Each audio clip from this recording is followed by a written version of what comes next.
Is love over for you after 30? Oh my God, pick up the phone, girl. I'm calling, okay? Answer the FaceTime. I literally have been sitting here for the past like 3 minutes looking at the record button, like, is this what we're going to talk about today? This is what we're going to talk about today. I prayed about it. I was like, Lord Jesus, what do you want to share through me today to your daughters? And boom, love after 30. And I'm nervous. I'm nervous to talk about this. Can't lie, sis. I'm nervous because, um, yeah, there's a lot that I can share about this. And sometimes I'm unsure how much to share in the social media streets. But here we go, okay? Love after 30. Yes. Short answer is yes, okay? So if you came just for the quick short answer, bye, honey, okay? For those of you who want to pick up your tea and your coffee, your wine, whatever you got, I got a little bit of some Hawaiian coffee here today. Pull up a seat and let's talk. Let's chit chat. So, honestly, I think love kind of gets better after your 20s in general. Um, I think that, okay, I'll actually tell you a real conversation that I had with a male the other day. Now, this is a friend, like nothing else going on, just like strictly friendly. And we were talking, and he's older than me, and he's in his 30s, and he likes to date younger girls. And right now, his thing is like he wants to be with he calls it a Filipina because he's Southern and he's country like that. So he's always saying that he wants to be with a Filipina. And I have my theories of why that is, you know, but usually the feedback that I get from him is that, men don't want to be canceled. They don't know if they can hit on you or not. Um, Even if they want something traditional, he always is telling me like research shows, which is it's just so funny, the male brain that's like so analytical. It's like they be reaching so far to explain very simple things. But anyway, so he's like, research shows that males values men and what they value in their perspectives, and women what they value in our perspectives are polar opposites. And so me being the positive, harmonious person that I am, I just was telling him like, well, maybe that's just two sides of a coin. You have heads and you have tails. One's on one side, one's on the other side, but together we are the whole, right? We're the whole quarter. We're the whole coin.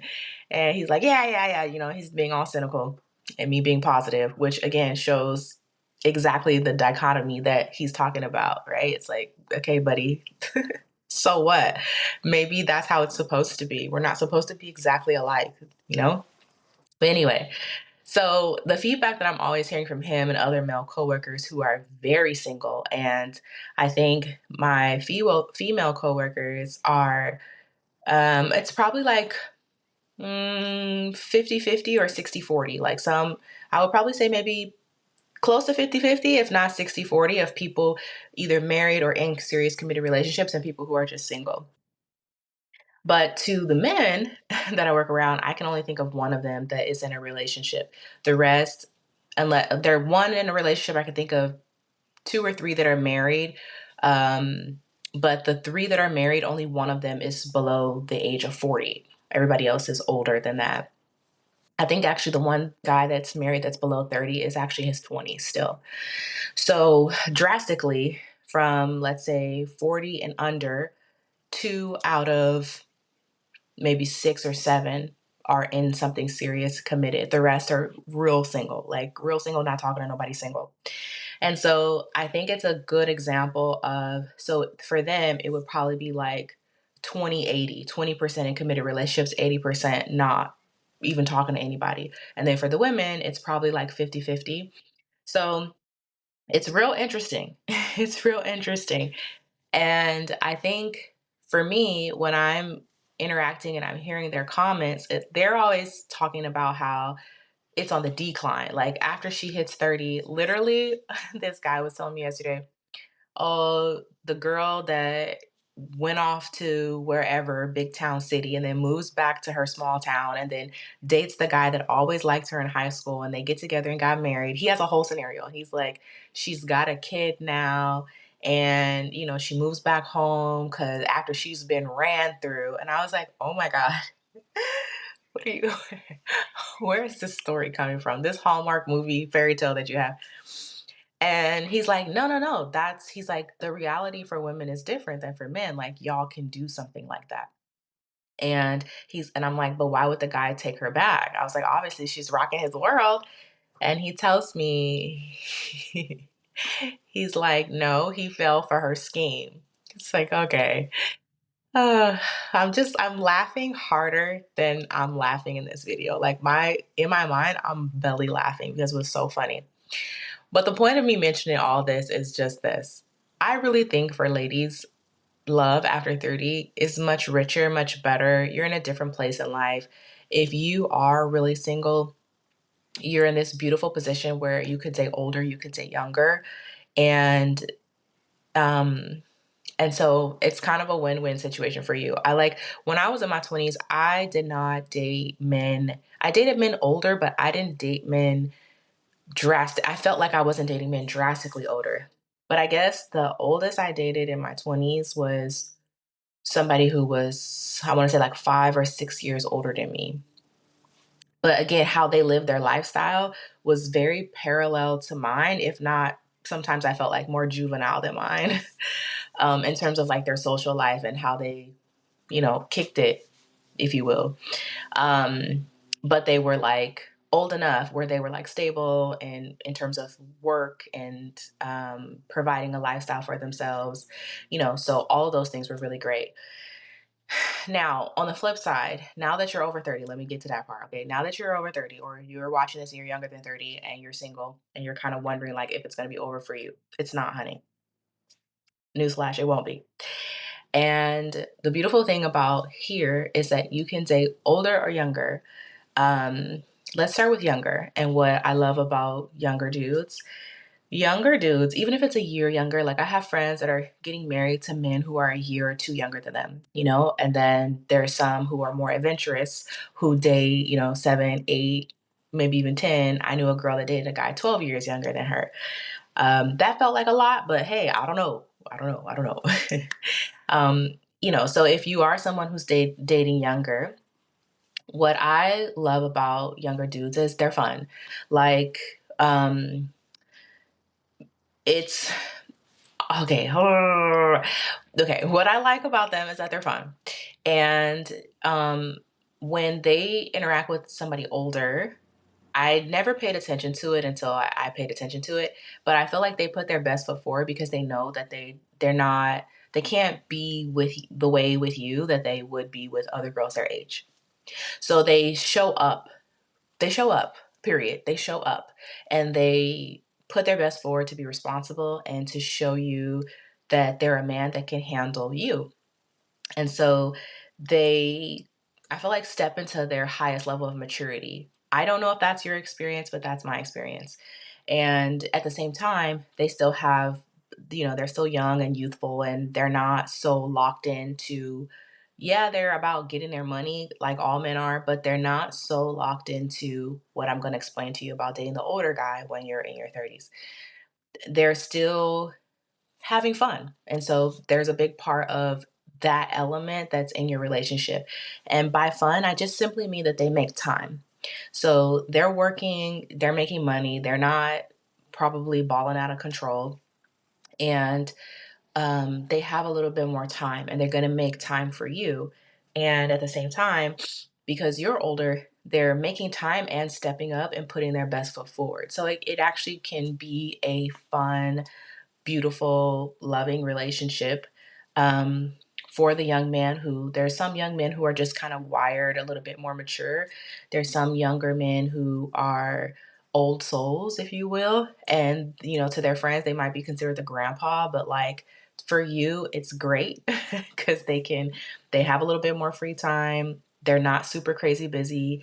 Um, they like you, they're into you, they're attracted to you, and you're not really looking at him for his ability to, foot all your bills, which I think to a certain degree is a pressure release for younger dudes who, sometimes the feedback that I hear from them, take it up with them, don't take it up with me, is that when they're dating girls like their same age or younger, maybe because of social media, they say it's because of social media, there is this constant expectation or this constant like measuring up of like, oh, for my birthday, you didn't rent a hotel and fill it with a bunch of flowers and balloons like this girl's boyfriend did, or like I saw over here or I saw over there. So you don't really love me or you don't really care about me, or, there's just these unrealistic expectations. And I think maybe the generational differences of an older woman and a younger guy is like, we come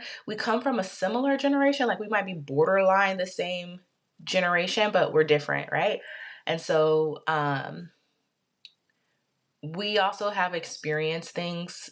We just get it, like we get it that you're where you're at in life, and we don't have an expectation for you to like buy 3 houses for us and put us in Bentleys, and like we're not, it's not that. It's like be responsible, be a man, make time, let's have fun. Like, and I just feel like that relieves a big pressure off of their shoulders as well. And so I feel like in a sense, it almost inspires them to show up more for you because you're not looking to them with the pressure to be the answer to all your problems. Does that make sense? Like it just like you kind of know that. Now I'll say this as well. One of the downsides sometimes is the youth. Like the very thing that is the wonderful thing sometimes is the downside, because sometimes when you're, looking for some maturity or whatever, they just may not have it yet. So you may call on you to be a little bit more patient if that's the route you want to go. Or you find yourself, sometimes you're not looking for it. It just falls in your lap and you're like, well, now I'm dealing with this. Um, I will say one thing as well is like with a younger dude, sometimes you have younger dudes who want to, it's not just younger dudes. A man that really likes you wants to be your hero, period. I'm going to say that again. A man that really likes you wants to be your hero. A man that really likes you wants to be your hero. All right. And bonus for wives, create an atmosphere in your home where your husband, your child's father, ideally, is your hero. Even if he is the stepdad to your other kids, create an atmosphere in your home where the man of your house, your husband, your man, is the hero of his home. Because when you can kind of create that atmosphere, I don't want this to turn into, me talking about my love relationships videos. We could do that because that's one of my favorite topics. But if you create an atmosphere where your man is the hero of his home and his home is a peaceful place and he's respected in his home, baby girl, that is queen right there. Okay. And if you can do that for him, he's already going to give you, because he loves you, he's going to be giving you his best. And again, just like the male coworker where he was like men's values, women's values, his best may not look like what you have in mind as best, but it is his best. And it's not less than yours. It's just he's different than you. We have to really start to embrace the fact that, remember when we were younger and we would, or maybe you don't, but there used to be this saying of like, men are from Mars, women are from Venus, or whatever, right?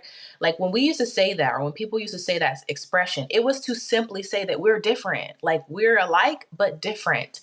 And when we can stop trying to make each other the same, I don't want to date somebody that's just like me. I like the fact that you're different. I like the fact that you're maybe more analytical or you're one track minded, because when you're focused on a goal, you can accomplish it. I like the fact that maybe you don't have as many words as me because I can go. And maybe you're a little bit more cool and monotone and like, and processing.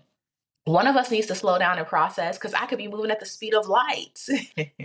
I don't need you to be bouncing off the walls like me, So we have to learn to value each other for our unique differences, which are really gifts, if we can rewire our brain to see it that way, and appreciate each other for what each person contributes. Like I may get on your nerves sometimes, you may get on my nerves sometimes, but it's simply just because I'm different than you, you're different than me. Once I can accept that, it doesn't bother me that much, actually, and I can be fully expressed to be who I am, and you can love me and accept me. And I think men are really good at that. Like they all kind of know that you're a little crazy, even when you try not to be. Like at some point, honey, you're going to be a little okay. And like when we're with each other and we talk about our how we all get each other. I had a coworker tell me one time, he's like, yeah, because you guys all speak the same crazy.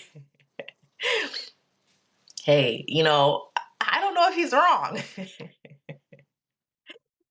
But in our world with one another, it makes sense. It's not crazy. It's just normal. But to them, because they're a little different than us, they kind of be like, oh, but I love her. So it is what it is, and I appreciate that. Thank you for letting me be myself. I'm not mad. You get to a certain point in life, you just accept it. Okay. Anywho, so to let me go back to what I was saying about younger, older. Yeah, younger, older, and then I'll go to when you're the younger one and you're dealing with an older guy. Okay, so when he's the hero of your life, right? The hero wants to stand up for you. He wants to show up for you. He wants to be there for you. All men who really like you have that side, okay? Even a younger guy has that side. So this is the one caveat to this relationship. I think you can let me know yours. One caveat is when you're older and dealing with younger, he still is a man. So he's still wired that way. So even though like the pressure may be off for him to like, you don't come to him with like, you got to take care of everything. And sometimes, again, that works so well because when we don't approach them that way from a real, true, honest place, it's not like you're trying to tell yourself, oh, you don't have to take care of me. Like you can't be the type of woman who's like constantly saying that or like your energy is like, I don't need you, I don't need you. Not that. It just has to come from this like rest assured place that like I'm with you because I actually like you, not because I'm looking for you to, provide, yeah, foot everything. It's a different energy and it's a different piece and it's a different pace. If tap in. Okay. I don't know how to explain that more right now. And so that's highly attractive to any man, but it's highly attractive. And when you're with somebody like that, though, you have to be mindful when he likes you for real, he wants to show up for you. That's the whole point of me mentioning the hero complex. Like he wants to show up for you. So there's been times where I was going through something and I would pick up and call my mom or pick up and call a girlfriend or whatever. And I guess at some point I appreciate men how they approach things because sometimes they listen and they may not say something right away. They may take a week or something to get back. Like they may take some time. And I remember one time it was brought up to me like, hey, why didn't you call me first? Like, I've heard you mention that a couple times. Like, they're so careful not to jump to conclusions and like jump the gun. They'll kind of pay attention and take notes and stuff. And then they'll eventually bring something up very calm, hey, I noticed this. Like, how come you didn't reach out to me? And I was like, I didn't think about it.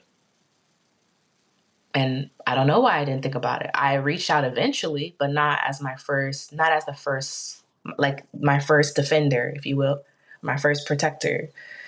And again, they ask questions. They're not very accusatory unless he's learned to be accusatory from like somebody he dated. Like most guys are not accusatory. And or he learned to be accusatory from the household he grew up in. I don't know. I don't like people like that. So anyway, and I was like, I don't know. That's a good question. And I was like, would you have wanted me to call you first? Yeah, I want to be there for you. And I was like, oh, okay.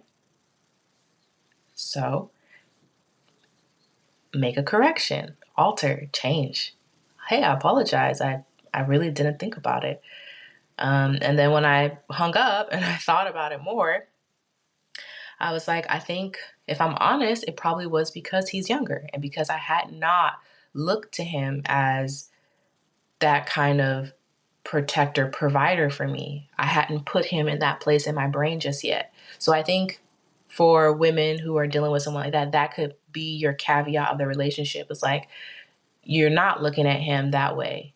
And every man is wired. They want to show up when they like you, they want to show up that way for you. So that could be something too, because especially if you end up like marrying this person, if you believe in God and you're trying to do things the biblical way that works, you are asked to submit. So this is, submitting to somebody who, is 10, 12 years younger than you, who may not have, you're kind of looking at them like maybe this kind of energy sometimes, or, they're still growing and learning, but you are asked to yield.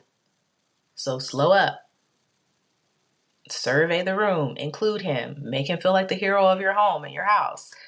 So just that might be a little dynamic that you might have to constantly like put that lion in the cage, if that's something you want to do long term.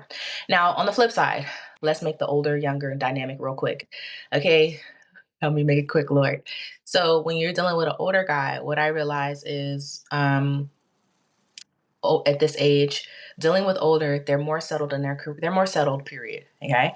But mainly what I'm talking about is they're more settled in their career and they're in a different place of their career. So look at me about to be analytical. I did a story one time of a PR agency that focused on wellness brands. And a lot of the wellness brands that they focus on are the the demographic for those brands is mainly men, athletes, professional athletes, that kind of thing. So men with expendable cash and or disposable cash. So like they have all of their main financial responsibilities taken care of, and then they have a surplus to spend on other things. And so this PR agency, which is ran by a man, he works with wellness brands to do their marketing and their PR. And the wellness brands that he works with, their main primary demographic is men. So I remember interviewing him, and he was saying that 40-year-olds have an expendable amount of cash. And when they reach 40 and over, a big part of what they want to spend money on is wellness, almost in a sense like preserving life, regenerating and kind of getting that youthful side back and like preserving life. Like they start to be a little bit more conscious about that, and they're willing to spend money on those things, as well as, of course, the classic cars. They will spend money on women and, the things, if you will, the acquired things that kind of are status symbols of I've arrived. So when you're dealing with, when you're dealing with the younger one in your 30s, he's probably, 30 or younger. And then when you're dealing with the older one, he's, let's say, over 36 or 7, and then he's basically 40 and over, basically. All right. So when you're dealing with that guy, he's a little bit more grounded in his career. He may have more expendable cash. He may or may not have, quote unquote, what you think he should have to show for it. That's a whole nother thing. It depends on what city he lives in. The 40-year-old in New York may own a house, may not. The 40-year-old in Seattle or LA may own a house, he may not. It just depends. It depends even on his lifestyle. Sometimes you can meet somebody who should have all those things, but maybe because of his lifestyle, maybe he travels, he's 6 months in the UK and 3 months over here, so he just doesn't, you know what I mean? Or he's a music exec and maybe he has a home, but he's never at home. I met somebody like that before, So work is just more central to that guy, and he's producing. He's in his producing time of life, and he's fruitful at it because he's been doing it for some time now. So he's got a lock on whatever his thing is. And so because of that, he's focused on the money, which is very attractive to a lot of women who want to be taken care of. And I think sometimes by the time they get that age and older, even older than that, they're comfortable taking care of you. If that's the kind of guy you attract, he might be comfortable with that. Just make my home peaceful. Don't challenge me. When I want to be left alone, leave me alone. And I got you, And for some women, that's cool. I think from my experience with older dudes, like I said, I didn't date older that much, but the few times I did, I found that they were busy a lot and they really didn't have time. Like they had time, but they didn't really have a lot of expendable free time. And in their expendable free time, they're recharging before they got to go back to the grind. And I found that, you need to, for me, I found that I needed to fill my time up with my female friends and with my own hobbies and my own activities, because he's just not available to have that expendable time the way the younger one does have the time. And so that, I feel like, becomes the caveat and dynamic there. Like, you kind of got to be good alone. And I don't think I'm the only person that feels that way. I don't think it's a Black person thing or a Black woman thing or a Black male thing. I've talked to women of all colors, nationalities, Brazilians, women from France, French women. I'm trying to think of who else. White women who have shared, Hispanic women who have shared that, maybe before the person they married, I hate to say that, but maybe before the person that they married, they were dealing with someone who, like, let's say, check all the boxes of how men are programmed to be. Go do this, accomplish this, do this, do this, do this, and then you're going to get the girl. And they got the girl. But they weren't home. So the girl was experiencing perhaps wonderful lap of luxury, but without him. And I think, for most women, and the women who've talked to me about that, that was something they weren't willing to deal with long term. It was like, okay, I love you and thank you, but at the same time, balance. And I think that's what the guy in that phase of life, I don't want to say struggles with, but I think that's the opportunity of growth for them. Is like, okay, cool, the gravy's coming in, but at what cost? At what cost? And I think sometimes you can fall into the trap of thinking that, and this is where I step back into being a woman and not in a neutral place, but this is where I think that sometimes you can fall in the trap of like, well, I'll just get more money and I'll just get more things and I'll just get more and more and more. But every woman has a unique fingerprint. Every person has a unique fingerprint for a reason. And you can get real close to what you had before, but it will not be what you had before. So if you meet the girl that you like and you love her and she's good for you, and even though she might be a little crazy and she gets on your nerves and she's telling you, baby, come home, I want to see you, it's because she loves you and she misses you. And let's find balance. Let's please find balance. And I think sometimes those guys can be, I think they mean well, but I think it's unfortunate sometimes they can look at you as, they can group it into your request of wanting them to be around as not creating a peaceful environment. So I do think for women, on the flip side, just to be fair, I think it takes some skill and perhaps some training for us to learn how to communicate our needs in a way, because it's a need. Okay. I don't know if everybody gets that. I don't know if all men get that. It is a need. She does need you. Okay.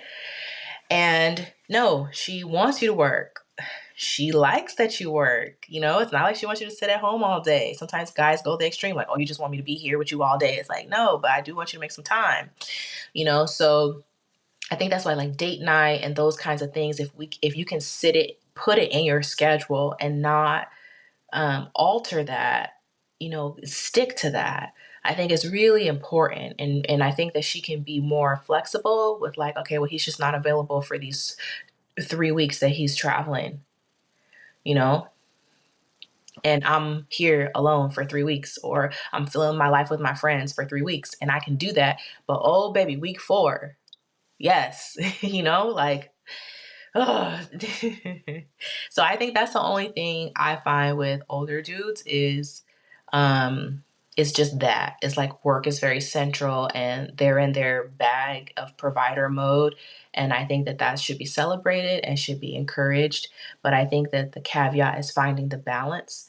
And yeah, finding the balance for him, for making time for love and relationship, but also making time for money and work.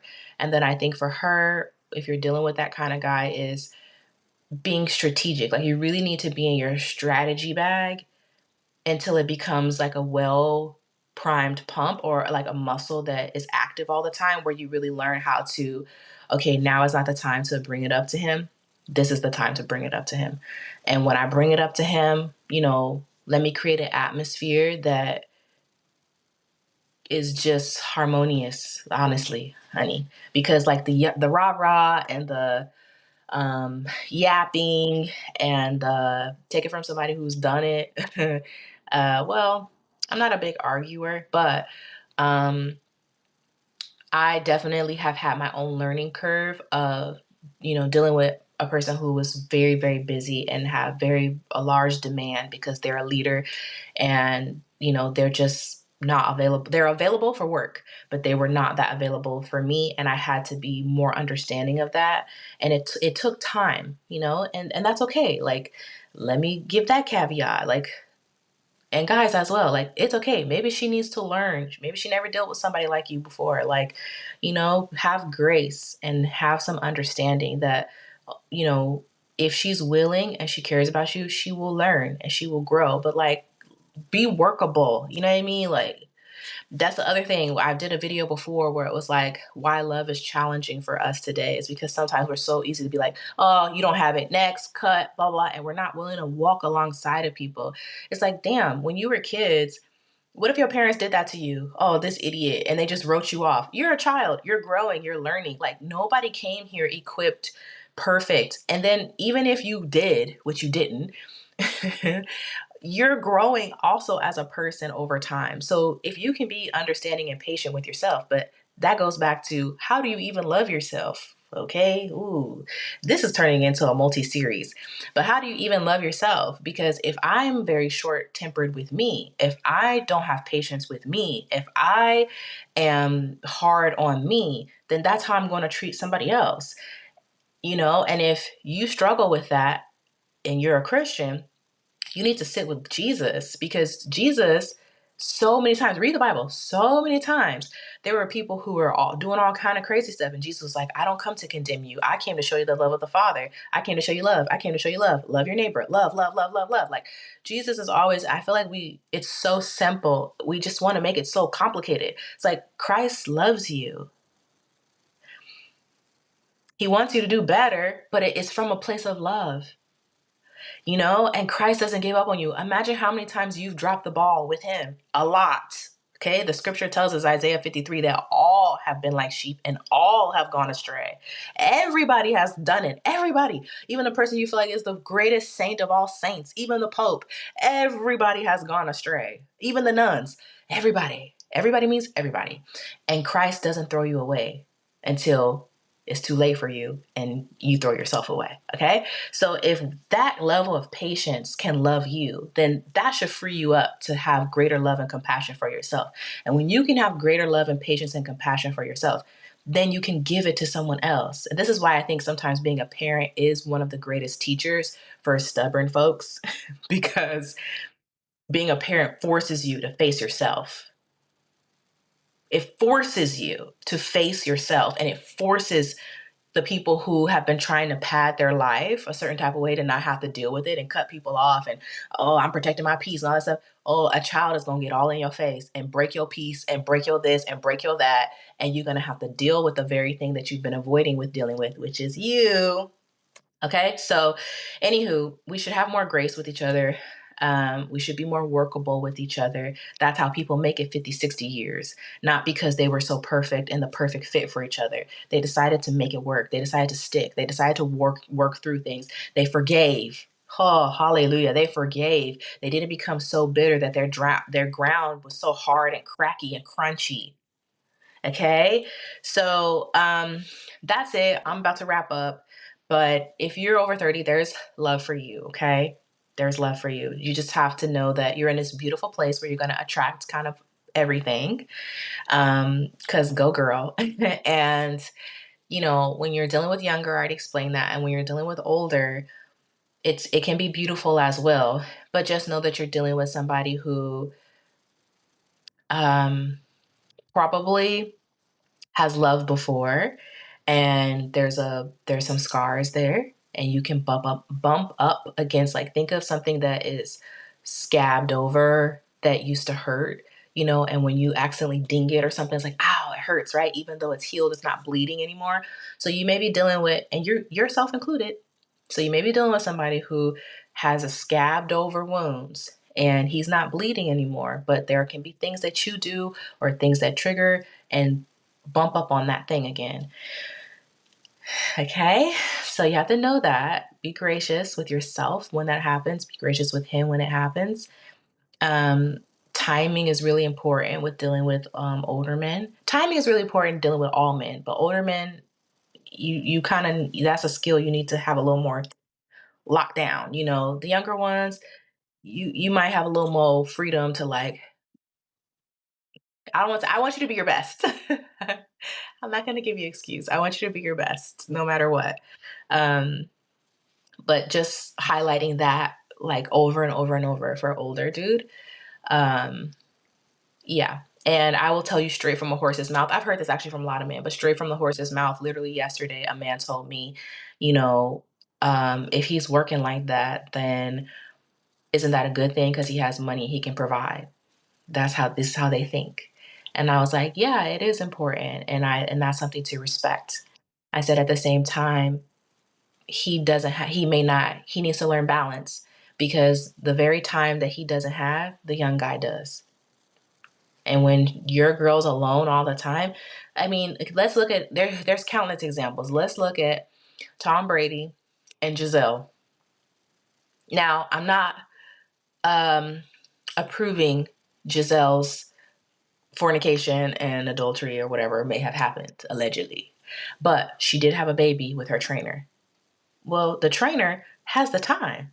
He's just there working out with her. And then after the workout, he might have been like, "Oh, are you hungry?" You know, like I'm not saying he tried to be a shark, but I guarantee you the reason how he ended up where he ended up is because he had the time, you know, and I feel like I don't know them, but I've said this before publicly. I think Tom Brady, he was supposed to retire. Giselle had asked, you know, it seemed like Giselle was like, this is the last year and he was about to retire off of that championship high and then he decided to go back, and I think that's because he was probably struggling to confront himself with his identity. Who am I outside of this sport? And the enemy is real. I believe he's a good person, but the devil plays tricks on people. The devil comes to steal, kill, and destroy. And what happened? Not only did the career eventually end anyways, but now your wife was stolen and your marriage destroyed. That's how the devil works. And you know, I don't know if they're Christians or not, but the devil don't like humanity, period, because God loves you and God kicked him out because he was trying to act crazy. So like you have to know that that's real. Those forces are real. And you know, she probably was also just weary, like, damn, I've put up with you being gone for like 13 years of our children's lives, of our marriage. You know, I have sacrificed. I want some balance. And when he could have, he struggled with that. He didn't ultimately. And now look, you know, they probably were better together, just being honest, you know. And I think we unfortunately see that it's not a new phenomenon. And so I think that's where, and he was also in the 40s. So I think that's where guys need to kind of, when you get married, I'll end with this. This is why getting connected to the Bible is so important, because the Bible is truth. And I know that there are people who feel like it's a white man's religion and all this stuff. Okay, well, go get the Ethiopian Orthodox Bible that has 88 books in it, has 44 more than the King James Version, and it's the same scriptures. Okay? If that helps you, get that one. But it's the same scriptures with the same principles. And in it, you will learn that when a man marries, it says that he is to lay down his life. And I think when they get 40 and over, they start to struggle with this concept of laying down their life. Because the world, which is counter kingdom culture, the world teaches them this is what men are celebrated for. This is what makes a real man. But if it costs you to lose me, when I was created back in Genesis, I was presented to you, a present. I am a multiplier for you. I literally was called by God as a helpmate for you. So don't be distracted by the enemy who wants you to put all of your eggs over here and forsake me. The Bible even says in the word, do not forsake the wife of your youth. So men also have to realign to truth. You want peaceful home, you want respect, you want all these things. Yes, God asked me to give you that. Okay? Because God knows how you're made. But God also knows how I'm made. And God doesn't ask you to respect me in the same way God asked me to respect you. God asks you to love me. God asks you to lay your life down for me. God asks you to love the wife of your youth, the one who's been with you over the years. And so this is the thing that you are asked to do. And that is going to require you to make sacrifices in that arena so that you can honor me, to show me love, because God knows how I'm made and how I'm wired. And God knows that when you love me that way, I am literally the living gift for you. It's a win-win recipe, but we miss it. We miss it. So that's all I have to say. That was a mouthful and a half, but I know that that was a fun, yummy conversation for you, Sister Fran. And girl, next time I call you, I want you to pick up, okay? Press play on that button and we will chit chat again. So until next time, this is day 46, I believe, 46 or 47 of 100 days that I've been posting videos on YouTube. It's been fun. Sometimes I don't know what I'm gonna post when I click on, but I've been showing up. I hope it inspires you in another area of your life to show up.